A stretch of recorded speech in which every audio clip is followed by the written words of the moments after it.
그러니까 3월 한 달 동안 조금 잘 조심하면 이제 4월에는 좀 이 상황이 정리되리라 생각했는데 안타깝게도 우리가 처음 불붙은 거고 이제 우리 이후에 전 세계가 불이 붙더라고요. 전염병이 이렇다는 것을 우리도 이번에 알게 되었는데 예전에 메르스나 사스, 에볼라 이런 거랑 비교가 안 돼요. 얼마나 전염력이 강한지. 그래서 이제 지금은 전 세계가 지금 불이 붙었습니다. 그리고 또 남은 나라가 있대요. 남미가 불붙고 아프리카 불붙고 그리고 마지막 남은 한 나라가 있는데 인도가 또 기다리고 있대요. 지금 전 세계적으로 그리고 또 이 전염병이 이렇게 돌다 보니까 그 의료, 방역 이런 게 얼마나 참 전 세계가 취약했는지 이 강력한 이 전염병을 참 인간이 속수무책이구나. 아무리 선진국에서 의료 기술이 아무리 발전해도 지금 아직도 백신을 못 만들어내고 있지 않습니까? 그만큼 이 바이러스가 참 지독한 경우이기도 하고 난해한 경우이기도 하고 그러니까 뭐 하나 넘으면 이제 우리가 의료를 기술을 다 정복했다 뭐 달에 깃발 하나만 꽂아도 우리가 우주를 정복한 거야. 인간은 그렇게 생각하지 않습니까? 그거 하나만 해도. 근데 사실은 그런 게 수천억 개인데도 그냥 달에 깃발 하나 꽂으면 혹은 망원경으로 뭐 하나 딱 봤으면 우리가 다 알고 있는 그런 셈이었는데 이 유전자 기술도 생각해 보십시오. 바이러스도 그걸 분석하고 이해하고 그래서 그걸 딱 알기만 하면 다 할 수 있는 것 같았는데 또 그런 게 아니에요. 정말 인간의 연약함과 그리고 이 시대 속에서 하나님이 행하시는 일들에 우리가 저항할 수 없음을 우리가 정말 뼈저리게 느끼고 있습니다. 그래서 아무리 유명한 사람도 아무리 똑똑한 사람도 정말 뭐 미국에서는 뭐 속속 유명 인사들이 확진자가 되고 그리고 때로는 세상을 떠나고 이런 일들을 보면서 참 무섭다라는 생각을 합니다. 그러나 우리들은 이 상황 속에서 이제 우리나라에서 불이 또 예전에 붙었었지만 이제 불을 이제 더 피우지 않도록 정말 조심조심 하고 있는 가운데 우리도 이제 정부 시책에 적극 협조하며 하지만 또 그렇다고 우리가 믿음 생활하는 부분을 도외시할 수는 없으니까 그래서 이제 우리가 그 모든 것에 좀 동조하고 또 협력하면서 우리가 할 수 있는 일을 하고 그리고 그 속에서 지금 우리가 들어야 할 말씀이 뭘까를 생각해 봅니다. 우리가 3월에 한 달 동안 이제 마가복음 24장에서 말세의 교훈을 받고 만약에 4월 달에 좀 안정이 되면 그럼 또 다른 쪽으로 해서 이제 마가복음에 나타난 아들의 마음이 뭔가를 생각해 보려고 했는데 아무리 날이 따뜻하고 벚꽃은 피고 그리고 정말 이 따스한 기운이 넘쳐나도 여전히 나갈 수 없고 사회적 거리두기가 여전히 지속되고 오히려 또 2주간이 지금까지도 계속 2주간이었는데 또 2주간이 다시금 또 경주돼야 하는 이런 상황 속에서 우리가 마가복음 13장의 말씀을 또 같이 보려고 합니다. 그러면 되게 유사한 부분이 있습니다. 마태복음 24장의 내용을 그대로 마가복음 13장에서도 반복한 게 아닌가 이렇게 생각되지만 그러나 그렇지 않습니다. 왜냐하면 마태복음 24장은 숲을 보는 것이었어요. 숲이 이런 거구나. 우리가 처음 혹은 뭐 이전에 알았지만 이번 기회에 더 피부에 와닿게 왜냐하면 지금 당장 우리가 이 전염병의 난리 속에 있기 때문에 정말 생동감 있게 말세를 경험하고 있지 않습니까? 그렇다면 이제 마가복음 13장은 우리들에게 동일한 내용의 반복이 아니라 거기서 이제 나무를 볼 수 있습니다. 영화도 한 번 볼 때랑 두 번 볼 때랑 다 달라요. 다 스토리 다 알죠? 다음에 무슨 장면 나올지 다 압니다. 그런데 이제 스토리 위주가 아니에요. 스토리는 다 알아요. 근데 뭐가 보이냐 하면 연기자들의 연기와 소품과 장소가 그때 보입니다. 스토리에 중심할 때는 그런 게 또 안 보여요. 그러나 다시 보면 그런 게 보입니다. 책도 이게 이렇게 주인공이 이런 식의 일들을 해나가는구나. 하지만 다시 보면 표현과 고민과 그리고 그 자간을 읽을 수가 있습니다. 이제 우리가 마가복음 13장에서 보는 것은 나무에 해당하는, 그리고 이 나무 속에서 무엇을 보냐면 고난주간과 부활절에 대한 예비함을 우리가 보게 됩니다. 우리가 정말 아주 특별한 해의 고난주간을 경험하고 있습니다. 특별하게 부활절을 맞이하게 되어 있습니다. 이번 부활절에는 성찬도 지금 다 취소되었습니다. 먹으면 안 되니까. 먹을 수도 없는 거예요. 예전에는 기쁘게 먹었죠. 또 끝나고 또 먹었죠. 그런데 지금은 끝나고서 먹어서도 안 되고 지금 시간에 또 먹어서도 안 됩니다. 입에 무언가를 넣을 수가 없어요. 그럼 이제 우리들은 은혜 받을 수 없을까요? 우리는 다 끝난 것일까요? 심지어 우리는 그래도 현장에 이렇게 모였지만 지금 온라인으로 예배드리는 분들은 주일에 이 예배드리는 그 모습이 지금 잊혀져 가고 있습니다. 그러면 우리의 믿음도 다 끝이 되는 걸까요? 그리스도의 사랑에서 끊을 것이 아무것도 없다 했는데 정말 그리스도의 사랑에서 우리가 끊어지는 것일까요? 그러지 않기 위해서 우리들이 또 우리가 마음의 뿌리를 펼쳐야만 합니다. 뿌리가 크면 물을 향해서 뿌리를 뻗쳐요. 물이 없으면 더 깊게 뿌리를 내리는 법입니다. 그래서 선인장이 사막에서 죽을 것 같아도 뿌리를 아주 깊게 내리기 때문에 잎사귀도 아주 수분이 들어가지 않도록 더 작게 하기 때문에 선인장이 살아남는 거예요. 그와 마찬가지로 우리가 이 환경에서 하나님의 은혜를 구해야 되겠고, 특별히 이제 이번 주부터 고난주간이고, 그리고 또 이제 다가오는 다음 주는 너무 빠르긴 하지만 부활절이에요. 다음 주가 부활절이에요. 부활절 같지 않지만 다음 주가 부활절 12일이 됩니다. 그러면 하나님께서 우리에게 주시는 뜻은 무엇일까? 그냥 아무것도 안 하는 것이 하나님의 뜻일까? 이 시기에 부활절 의미가 있습니다. 그 의미를 오늘 말씀이 보여주고 있습니다. 근데 마태복음에서는 이런 얘기를 안 했어요. 그건 그냥 좀 지나갔습니다. 근데 마가복음에서는 그게 또 보여요. 마가복음이기 때문에 그렇습니다. 이제 누가복음, 요한복음 가면 동일한 말씀이지만 또 다른 게 보여요. 그걸 우리가 함께 보려고 합니다. 이게 왜 보이는가에 대해서 잠깐 설명을 드리면, 구조상 마태복음 24장에서 말세의 교훈이 나왔죠. 그 다음에 마태복음 읽어가다 보면 마태복음 25장이 나옵니다. 25장에 열처녀 비유와 달란트 비유가 나와요.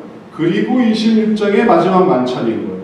그러니까 말세의 교훈과 마지막 만찬 사이는 그 안에 너무 많은 내용들이 있다 보니까 물론 필요한 내용인데 중간에 이 흐름을 잃어버리는 거예요. 아, 이게 마지막 만찬과 연결됐구나 라는 것을 잊어버리는 거예요. 순서도 생각할 때 이게 어디 뭐 갈릴리에서 혹은 베들레헴에서 혹은 예루살렘에서 어디서 얘기를 했지, 언제 어떻게 얘기를 했지, 그런 개념도 잘 안 잡히는 그런 정도였어요. 그런데 마가복음에서는 이게 너무너무 분명합니다. 왜냐하면 14장에서 마지막 만찬이 나오고 있기 때문에. 그래서 말세의 교훈 다 말씀하신 다음에 곧장 이어서 우리가 유월절을 지내자. 그러니까 말세가 사실은 유월절 전에 이루어졌던 가르침이었던 거예요.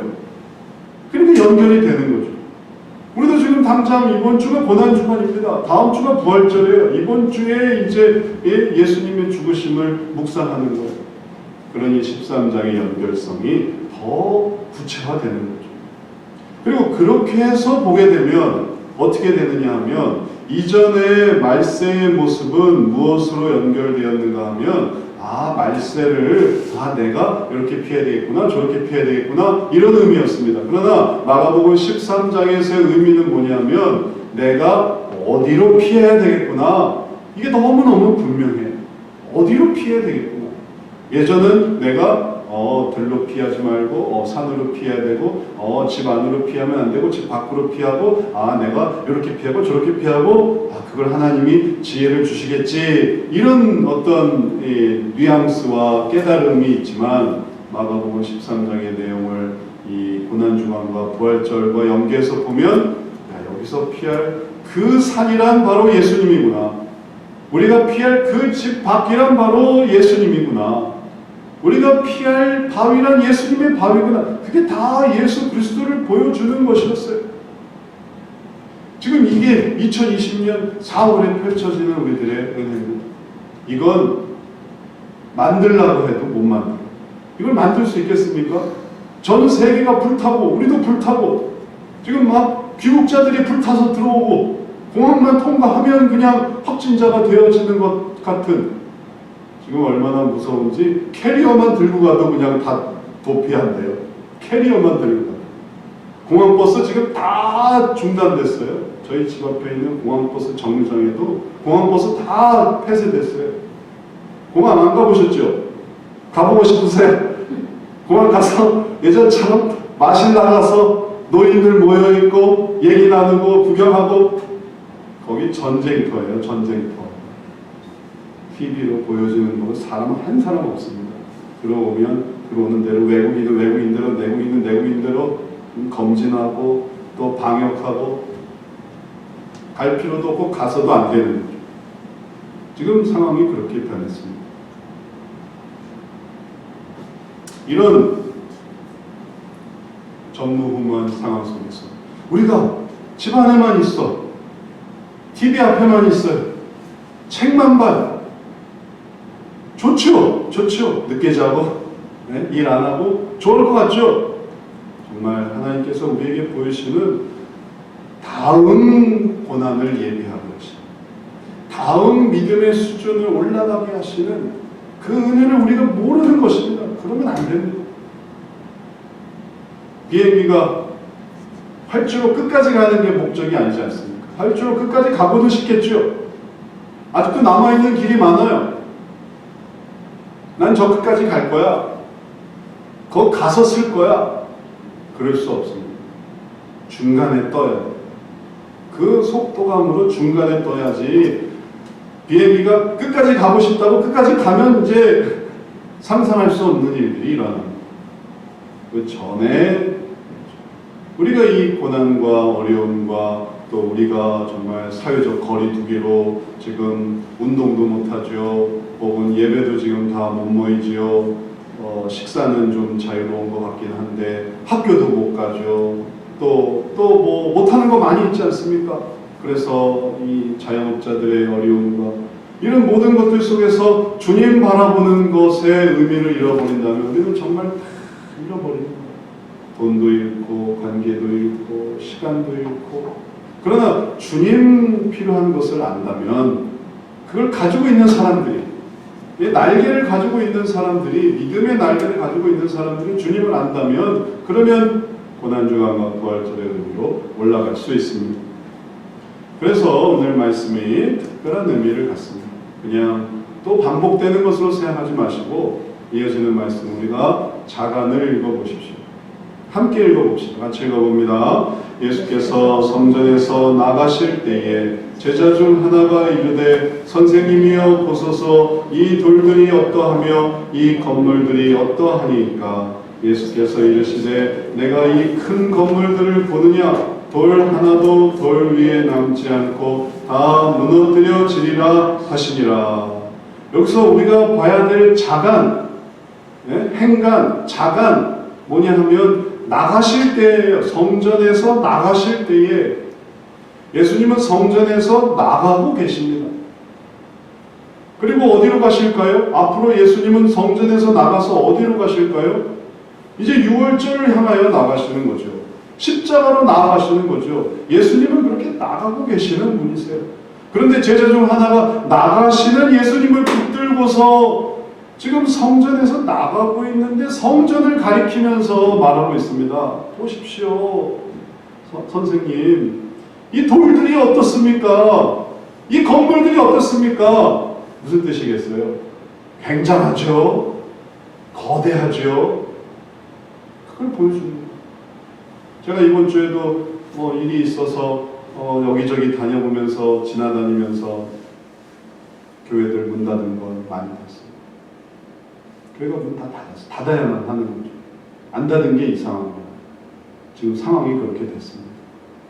보면 아무리 돌이 많이 있어도 아무리 건물이 많이 있어도 이렇게 된다는 것이 상상이나 했겠어요. 그게 다 문 걸어 잠근다는 게, 들어오지 마세요 한다는 게. 오륜교회를 지나다니까 오륜교회도 닫혀있어요. 은혜와 진리 교회 지나다니까 은혜와 진리 교회도 닫혀있어요. 사랑의 교회 지나다니까 사랑의 교회도 닫혀있어요. 접근 엄금 들어오지 마세요. 다 그렇게 해놨어요. 그래야만 하는 거죠. 지금 안 그러면 지금 난리 납니다. 특히 대형 교회일수록 더. 이 당시에 예수님께서 성전에서 나가서 십자가로 유월절로 나가실 때에 돌들이 어떻고 그 다음에 건물들이 어떤가 물어볼 때에 예수님은 네가 이 큰 건물들을 보느냐? 돌 하나도 돌 위에 남지 않고 다 무너뜨려지리라 그렇게 말씀하셨습니다. 예수님은 그렇게 말씀하신 거예요. 인간이 세운 그 돌들이 그리고 인간이 만든 그 건물들이 왜 무너집니까?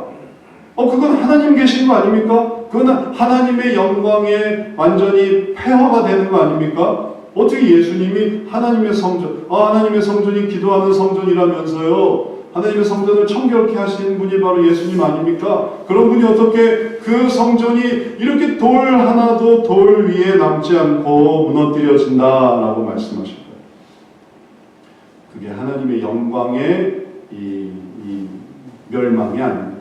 하나님의 영광의 출환이 아닙니다. 그것이 하나님의 능력의 어떤 부끄러운 모습도 아닙니다.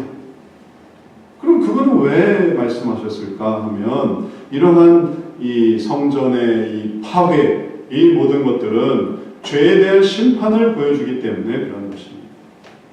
그만큼 성전이 있지만 그러나 하나님을 찾는 것은 아니고 그 다음에 그들에게 하나님이 있지만 그러나 하나님만 따르는 것은 아니고 그들이 믿음의 모습은 있지만 그러나 그 믿음에 합당하게 살지 않는 그런 일들이 있을 때에 그 죄악들에 대해서 주님께서는 심판하십니다.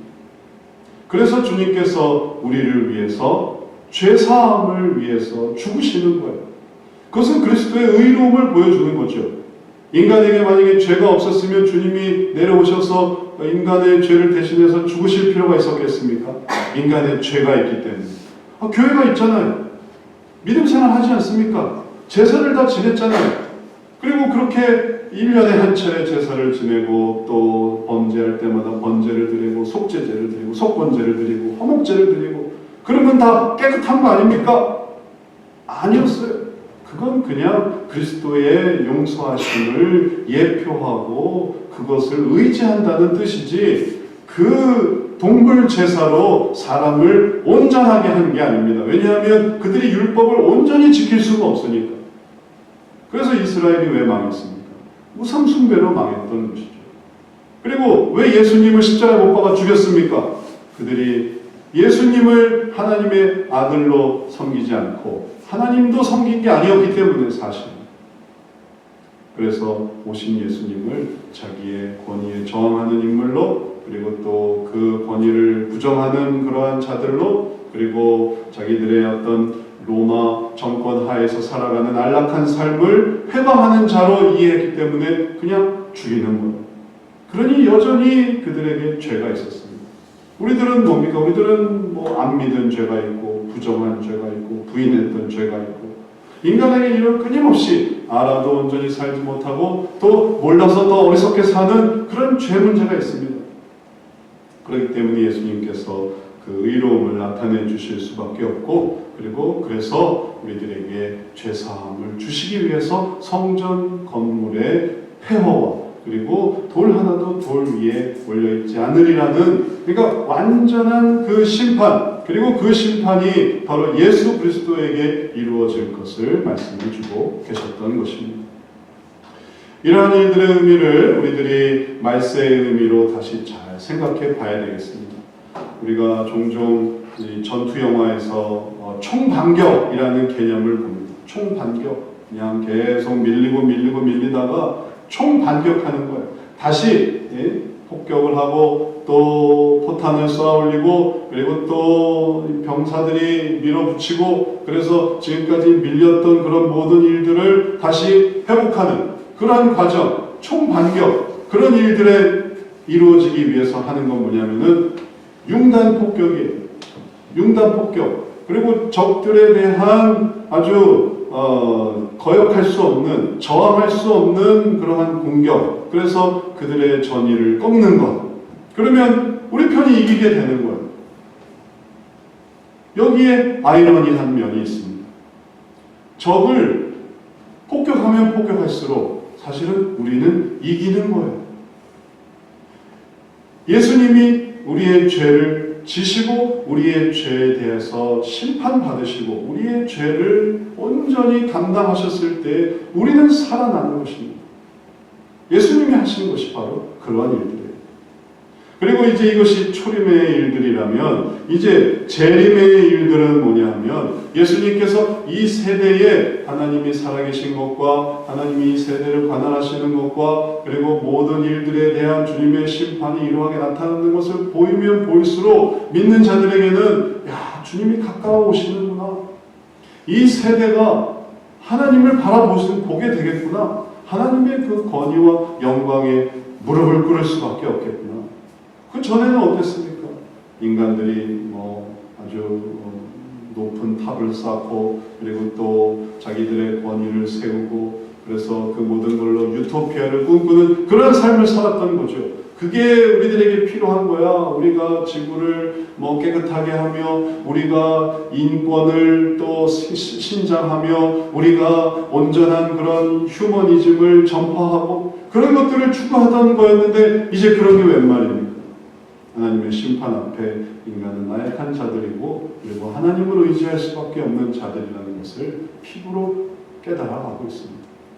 그래서 이것은 양면적이어서 인간의 연약함, 우리가 인간인데 우리가 인간이지만 인간의 연약함이 사실은 우리들에게 뭐가 되냐 하면은 우리가 의지하는 하나님의 놀라우심으로 바뀔 수 있어요.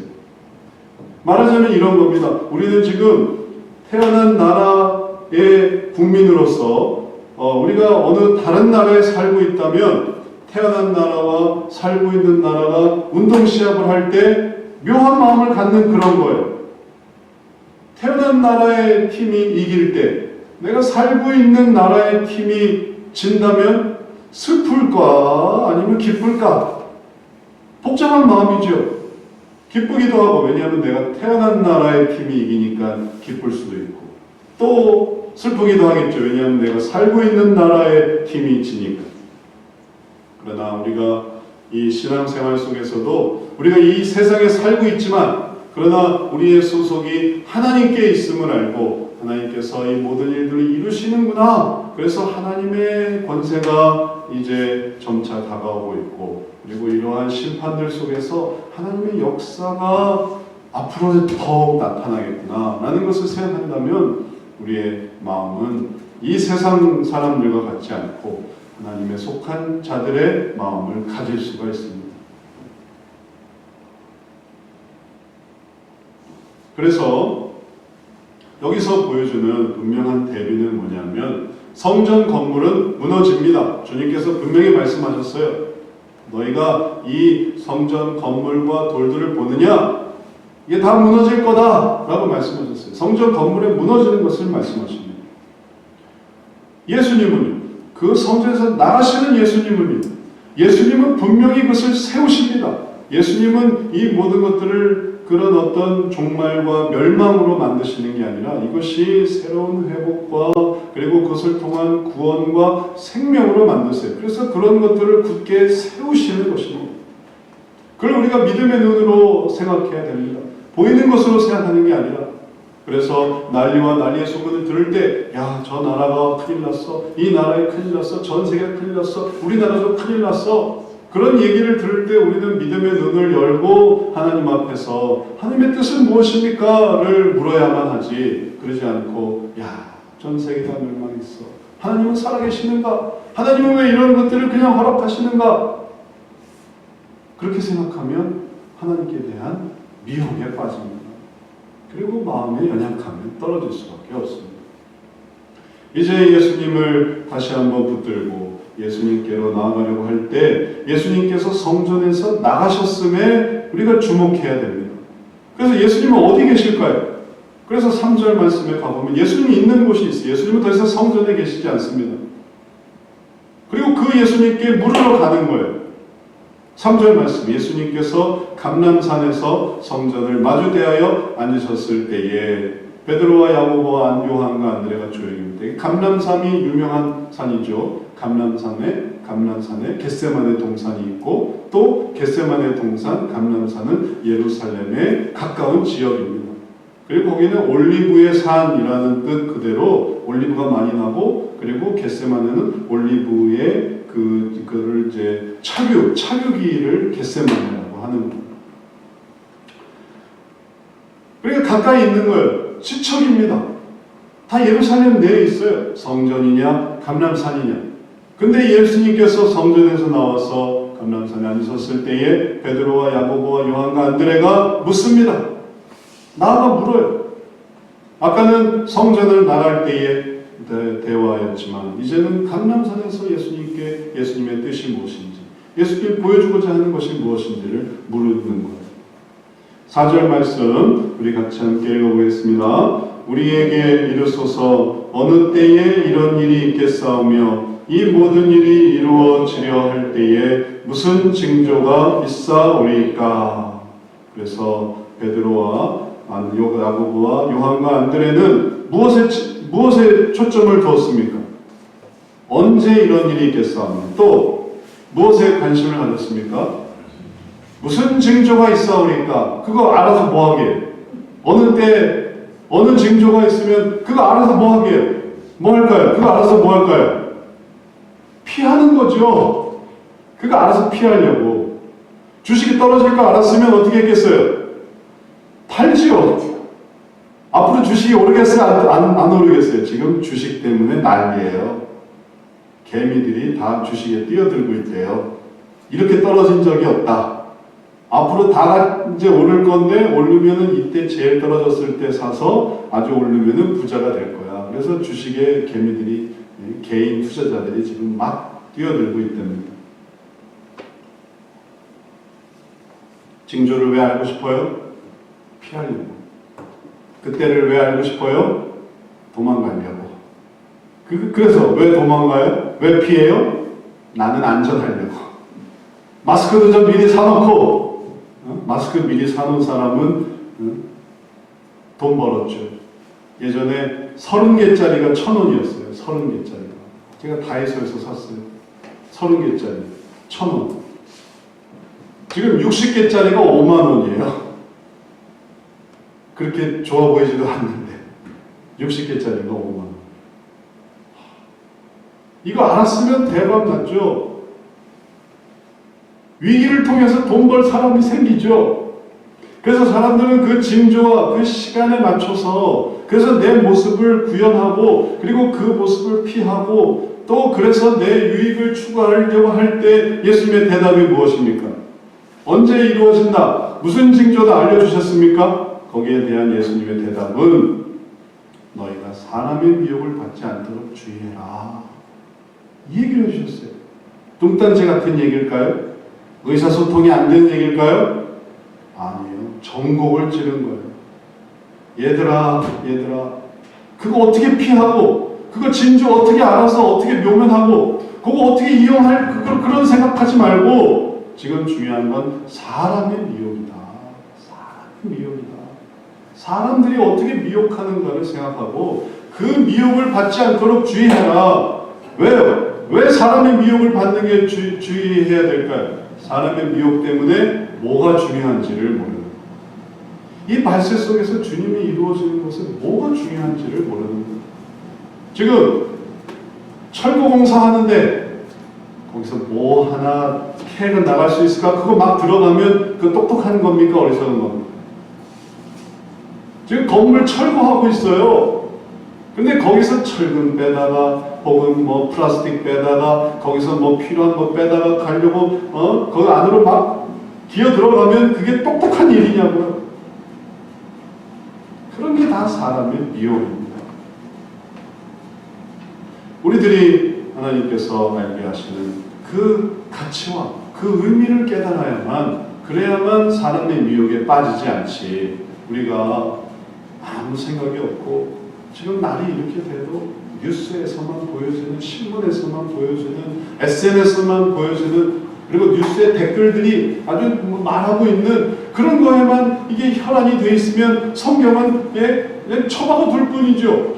성경을 왜 피했습니까? 지금 이게 중요한 거였어요. 지금 열심히 주식이 어떻게 되는지 쳐다보고, 어떻게 지금 뭐 빠져나갈 길이 어떻게 되는지 보고, 아니면 이것도 저것도 다 끊고 지금 뭐 휴지 쌓아놓고 라면 사다 놓고 물 사다 놓고, 아니면 집에서 지금 대기하고 있거나, 아니면 상관없이 살거나. 이제 우리가 이 정도의 모든 일들 속에서 다시 한번 깨달아야 하는 것은 주님의 말씀을 따르는 것이 중요하구나. 이걸 깨달아야 됩니다. 그날과 그 시를 아는 것, 이걸 어떻게 이용하는 것, 그게 중요한 게 아닙니다. 중요한 건 예수님의 말씀을 잘 따르는 것. 예수님의 말씀이 뭘까?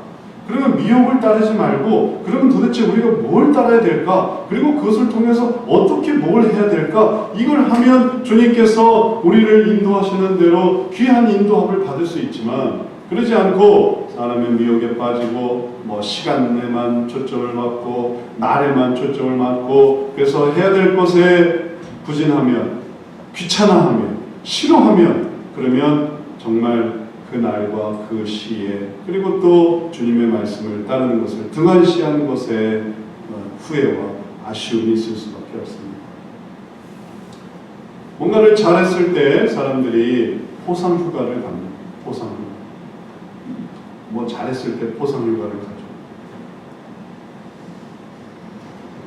여기도 드라마가 아주 히트를 쳤어요. 드라마가 아주 인기 드라마가 됐습니다. 그래서 포상휴가 가는 거예요.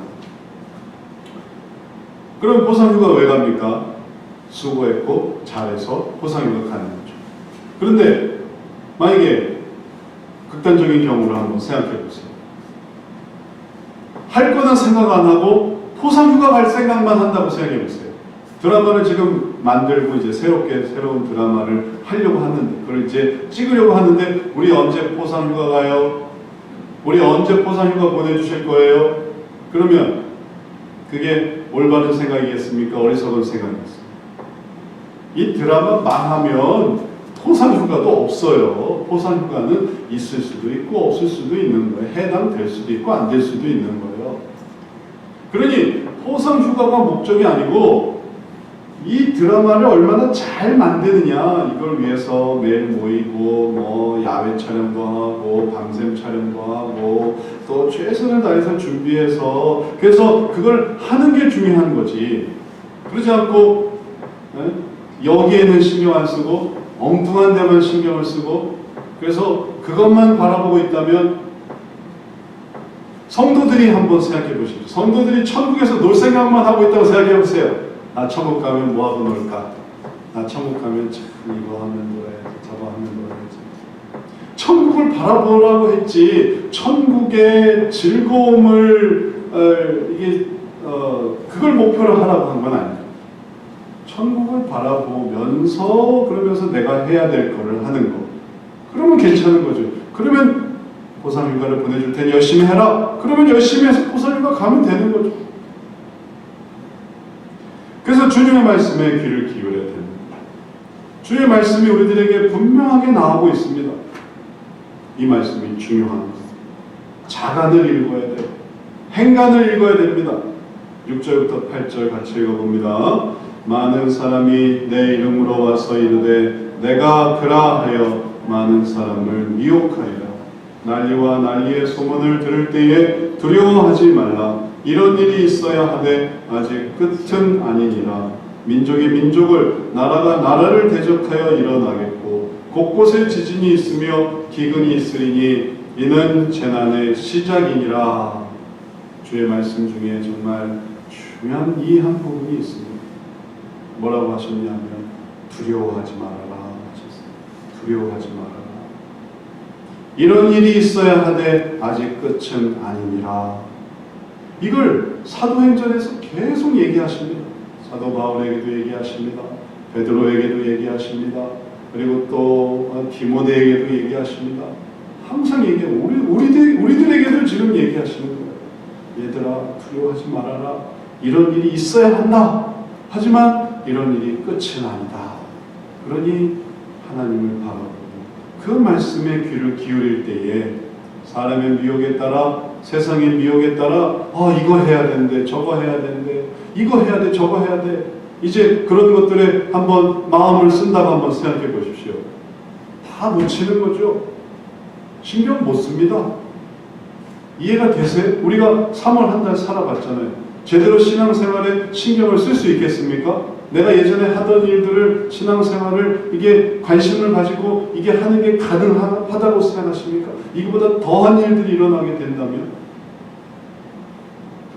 우리들이 항상 깨달아야 되는 것은 하나님 왜 이런 일들을 이루십니까? 왜 이런 일들을 허락하십니까? 가 아니고 우리가 해야 되는 것은 뭐냐면 하나님 이제 어떻게 해야 될까요? 하나님 이걸 어떻게 해야 될까요? 이렇게 해야 됩니다. 하나님 나한테 왜 이러세요?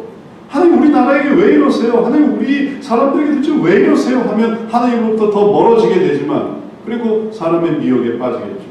이제 하나님은 없어. 이 방법을 써봐. 하나님은 없어. 저 방법을 써봐. 아니에요. 하나님의 방법이 있습니다. 그래서 하나님을 또 의지하는 거예요. 하나님은 말씀하십니다. 두려워하지 말아라. 이런 일이 있어야 돼. 아직 끝은 아니다. 이번에 우리 장로님이 이제 아산병원에서 나오셨어요. 그래서 왜 나오시게 됐냐면 이제 항암 치료를 더 이상 할 수가 없대요.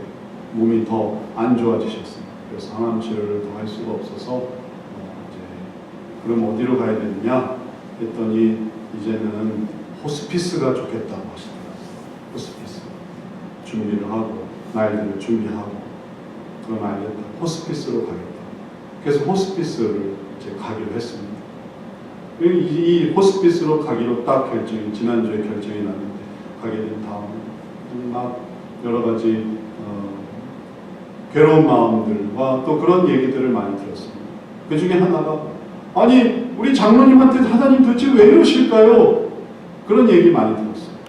장로님 기도도 많이 하고 성경도 많이 읽고 예배도 많이 드리고 봉사도 많이 하고 그거 우리가 다 잘 알지 않습니까? 근데 장로님한테 어떻게 이런 일이 일어날 수 있을까요? 그건 뭐 장로님이 아니라 목사님도 마찬가지겠죠. 목사님한테 왜 이런 일들이 일어날까요? 우리들이 하나님한테 해야 되는 말과 하지 말아야 되는 말들이 있는데 우리들이 항상 깨달아야 되는 것은 뭐냐면 하나님이 여기에서도 하려고 하시는 일들이 있다는 거예요. 장로님에게도 주님이 하고자 하시는 일들이 있습니다. 그래서 왜 이러세요가 아니라 더 우리가 믿음으로 하나님을 따르고 사람의 미혹을 따르지 않고 하나님의 뜻을 따르려고 하는 마음은 뭐냐면 하나님 이제 어떻게 하면 좋을까요? 지금까지도 인도하셨는데 지금까지도 살아있는 것도 감사하고 지금까지 인생도 감사하고 뭐 수없이 많은 죽음의 고비가 있었습니다. 그때도 잘 인도하셨어요. 그게 기반이 되는 것입니다. 그건 다 도외시하고 이제는 안 됩니다 하는 게 아니라 그럼 뭐 도대체 될 때는 언제겠어요? 지금 83세인데 한 93세는 괜찮고 103세는 괜찮고 83세는 안 되고 그건 우리 생각인 거예요. 그래서 저도 그런 생각을 많이 했습니다. 그래서 여기서 생각해야 될 것은 뭘까? 계속 생각하면서 내린 결론은 뭐냐면 방금 말씀드린 대로 하나님 어떻게 하면 좋을까요?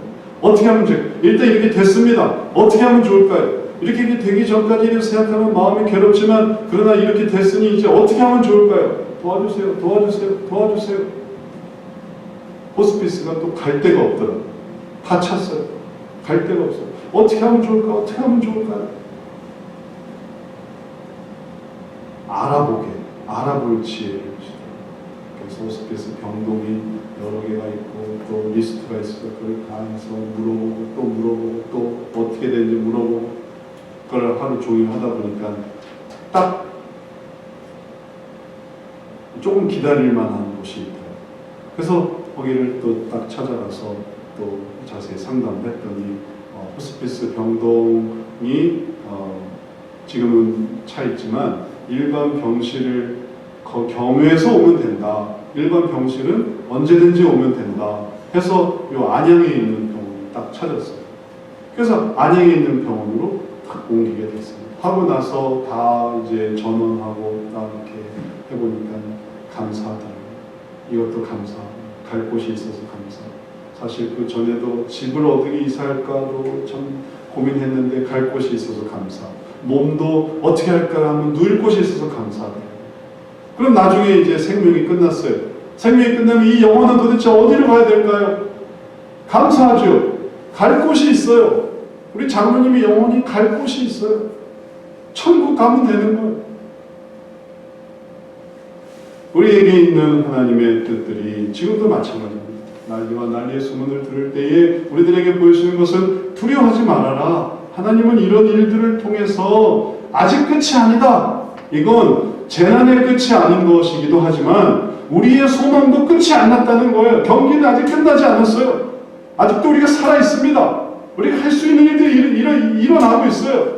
지금 경기도 끝나지 않았는데 왜 글러브를 팽개치고 왜 공을 던지고 왜 발길질하고 왜 관중과 싸우고 왜 그래?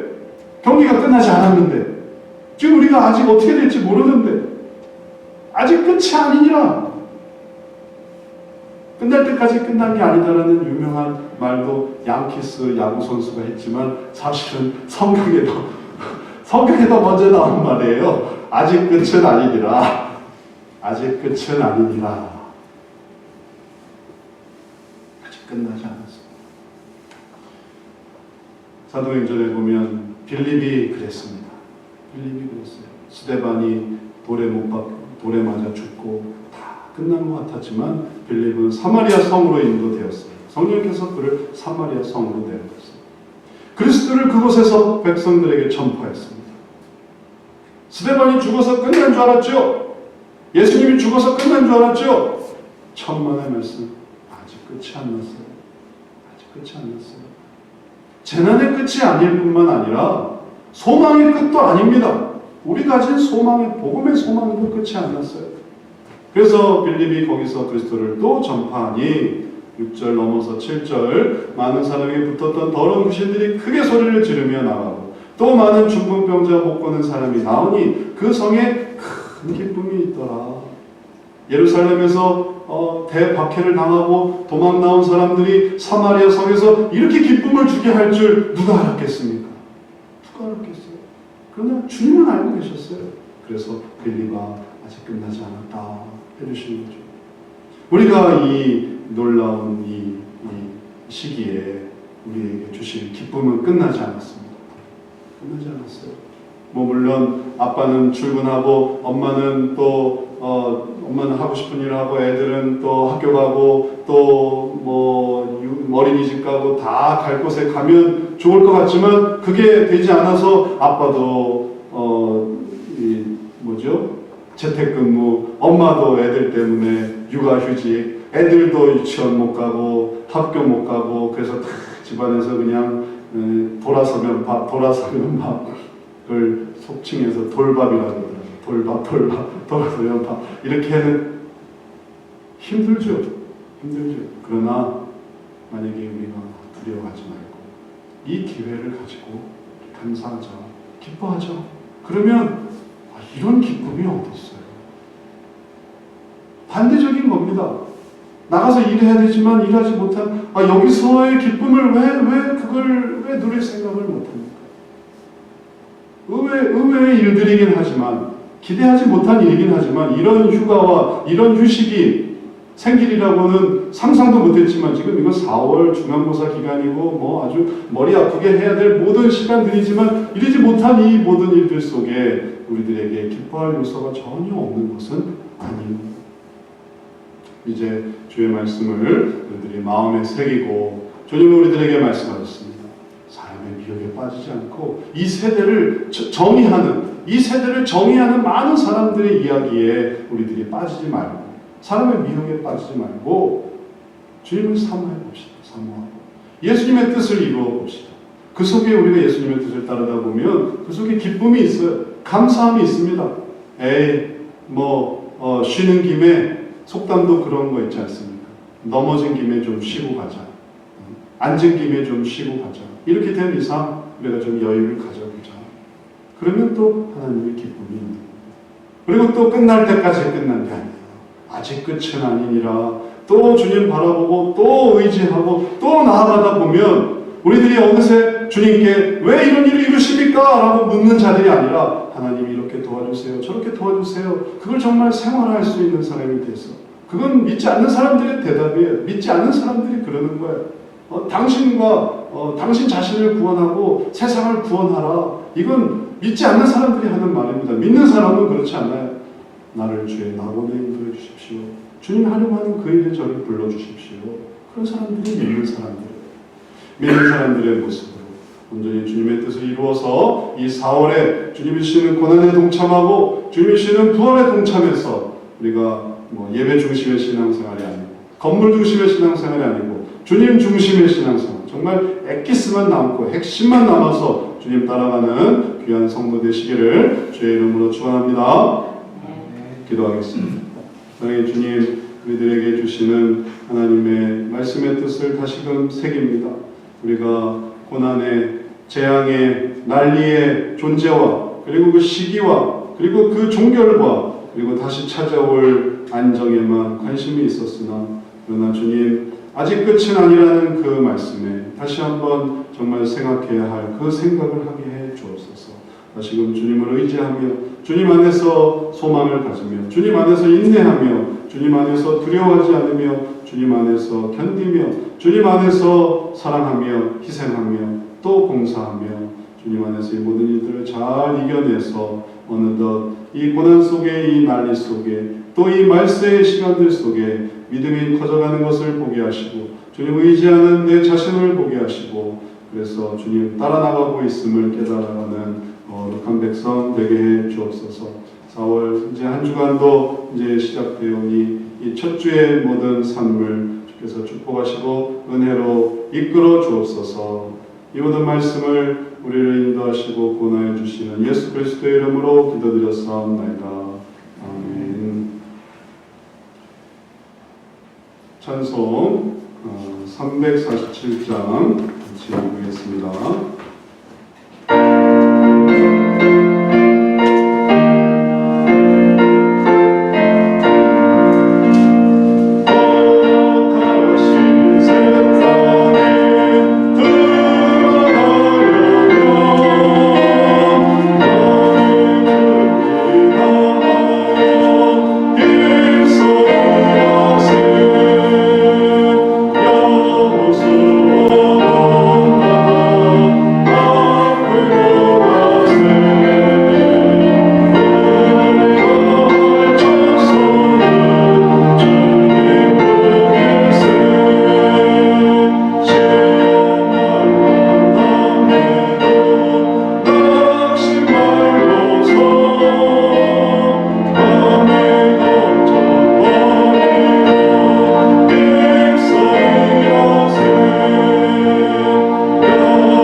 헌금을 위해 기도하도록 하겠습니다.